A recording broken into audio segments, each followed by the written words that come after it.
Hi, it's Gretchen, and I am back with another little bit of information on my photography journey. We all have to start someplace. So, tonight I'm going to talk about some of the things that you might want to avoid. Take it from me, you want to avoid these things. And that's what I'm here to help you with.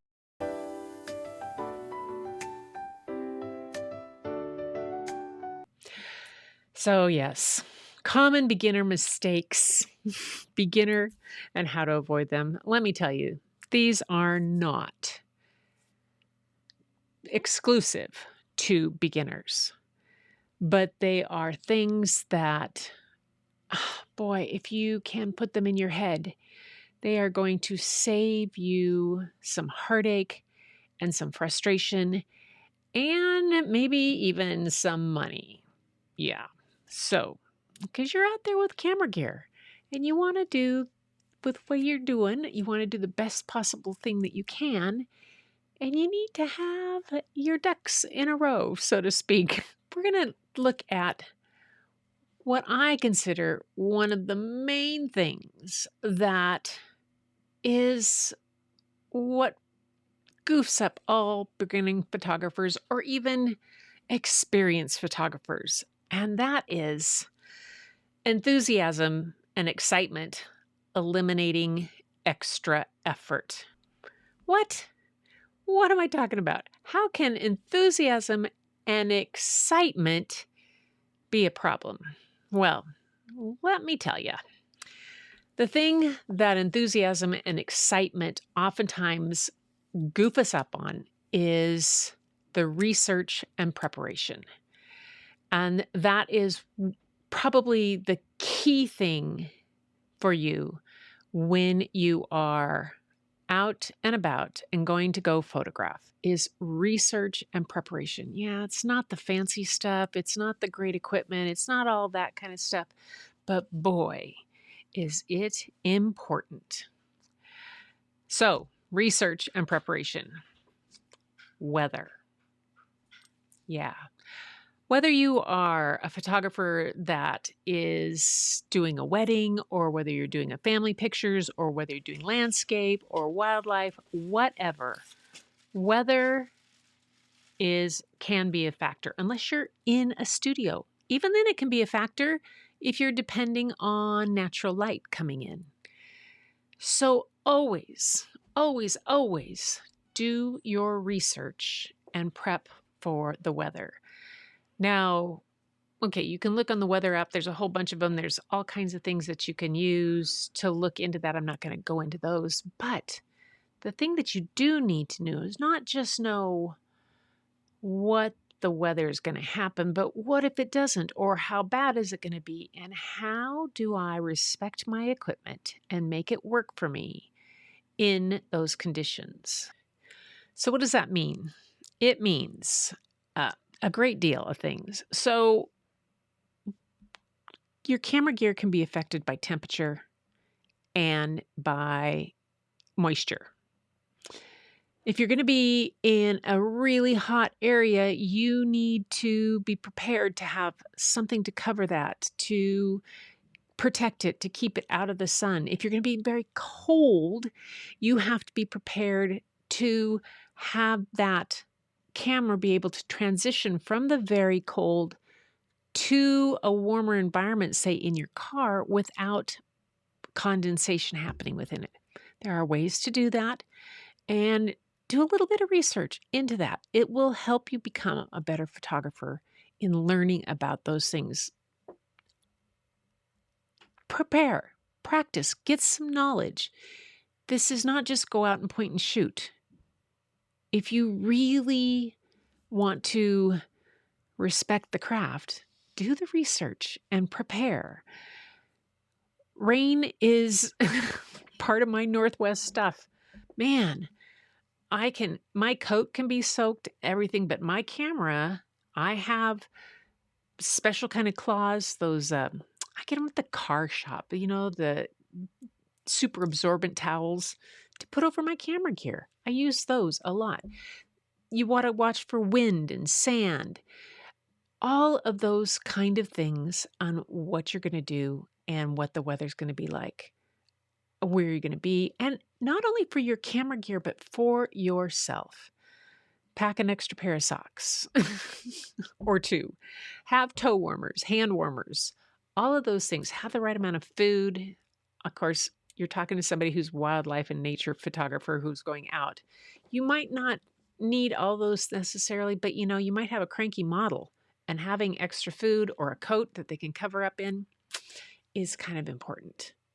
That's one of the parts of research and preparation. The next part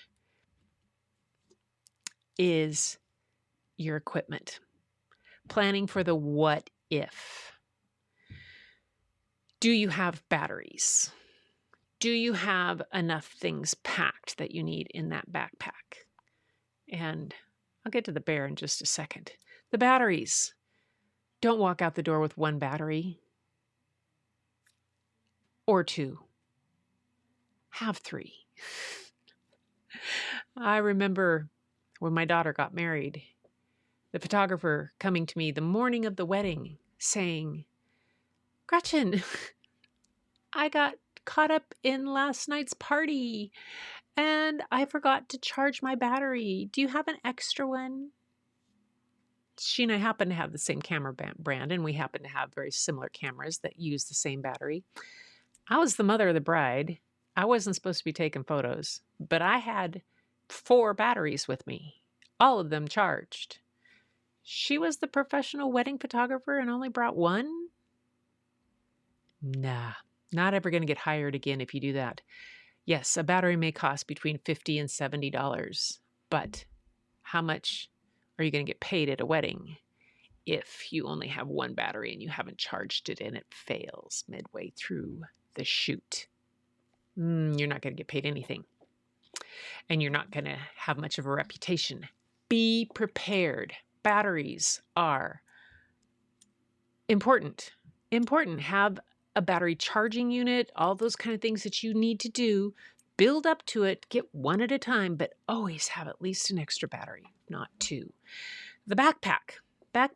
Have certain things in there that you're going to need, whether it is like you keep those extra batteries, your extra SD cards, whether you have an extra lens, extra caps for them, something to store them if you're going to be in weather. The things that you think you're going to need to pack in there, have that backpack, a set of things that you always know and know what's in the backpack. Okay, that's kind of a really crucial preparation. Have a map with you. Do not depend on your cell service. I have oftentimes been in places that there is no cell service. If you are in a national park, 9 times out of 10, there is no cell service.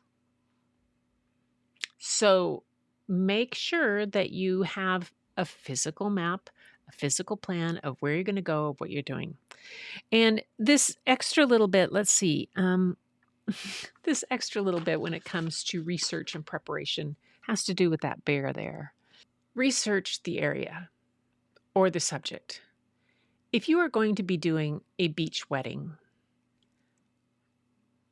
see what that beach is like before you go. Don't just show up out of the blue expecting it to be a sand beach when it might be rocks.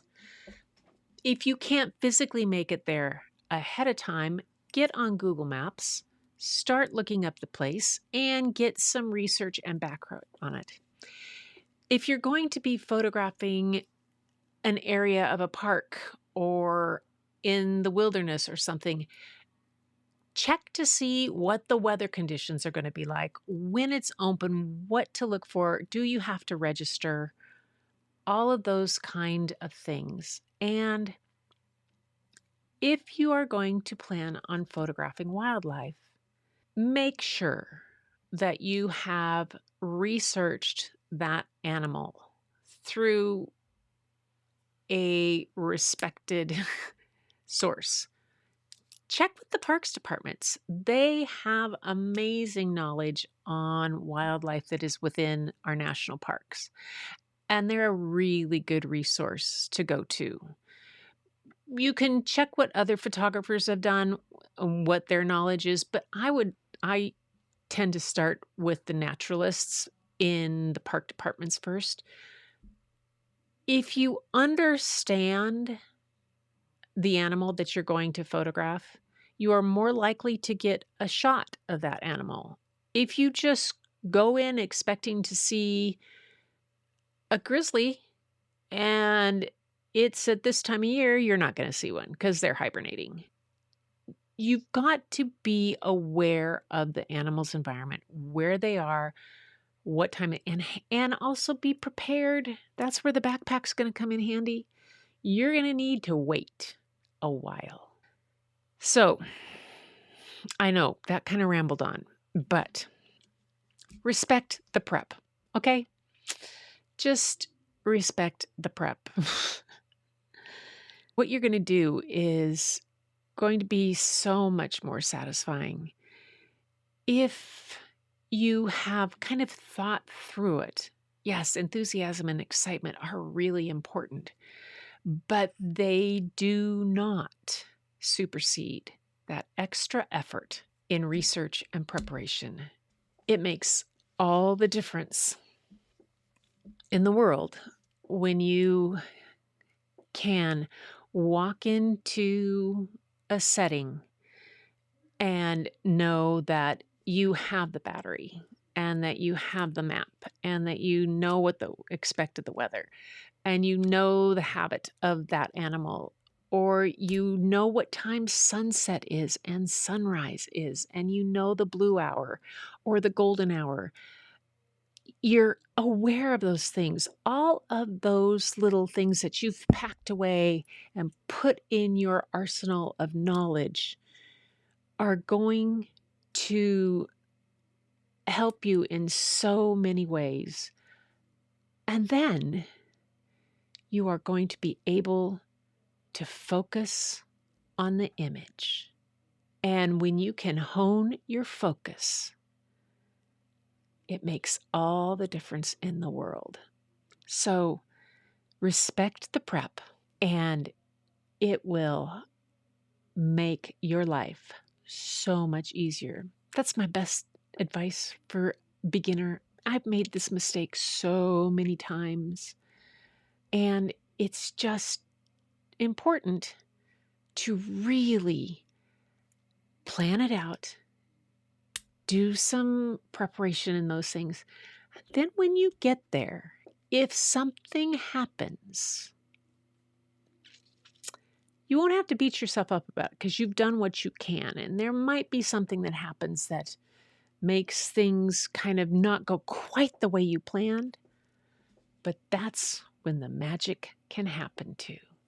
And that's going to be at another story, another discussion, because you know what? Mistakes sometimes can cause miracles. Yeah. But I'll save that for another video. So until next time, everybody, keep looking for the beauty hidden in plain sight. It's all around you. Look up, look down, look all around. Don't forget to look behind too. And I will see you next time.